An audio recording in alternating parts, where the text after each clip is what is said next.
good news coming from Damar Hamlin this evening. The Buffalo Bills player posting to social media for the first time since suffering a cardiac arrest during a football game almost a week ago. In his post, Hamlin gives thanks for all of the support he's received during his recovery. Hamlin is now breathing on his own and is speaking with his family and his teammates. As he remains in the hospital, recognition is going out for the trainers, EMTs, nurses, and doctors who worked to save his life after he went into cardiac arrest following a tackle last Monday during Monday Night Football. The American Heart Association says CPR class signups in the Charlotte area went up after Hamlin's injury.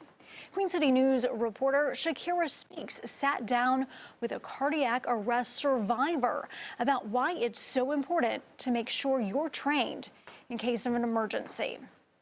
I had less than a 1% chance to survive. What was supposed to be a normal Ironman run turned into one of the scariest moments of Alex Hollinsed's life. I just collapsed and went into sudden cardiac arrest. Thankfully, a retired emergency room nurse was there and performed CPR for 30 minutes until first responders arrived. After being airlifted to a heart hospital and undergoing several procedures, including a medically induced coma, he woke up 4 days later in the ICU, grateful. Now it makes me feel like I won the lottery. We have a little girl on the way, so if I didn't get that bystander CPR at that time, then I wouldn't be here today. 5 years later, not only is he a spokesperson for the American Heart Association, but an advocate for people to learn CPR. LYNN GRAYSON with the American Heart Association says after Buffalo Bills player Damar Hamlin collapsed on field, the number of CPR signups increased.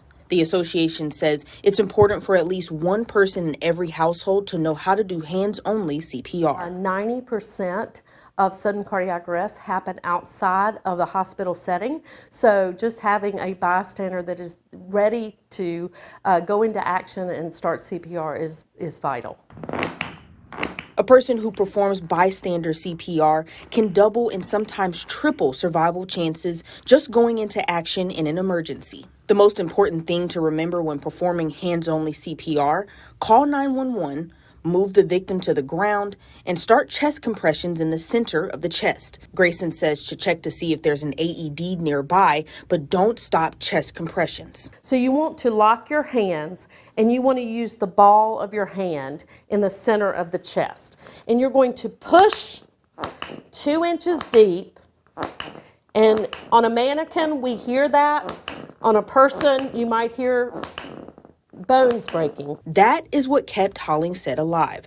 The association says keep pushing 100 times per minute to the beat of Staying Alive or Crazy in Love until first responders arrive. You never know when it's going to happen. It could happen to anybody. And you never know whose life you're going to save. Shakira Speaks, Queen City News.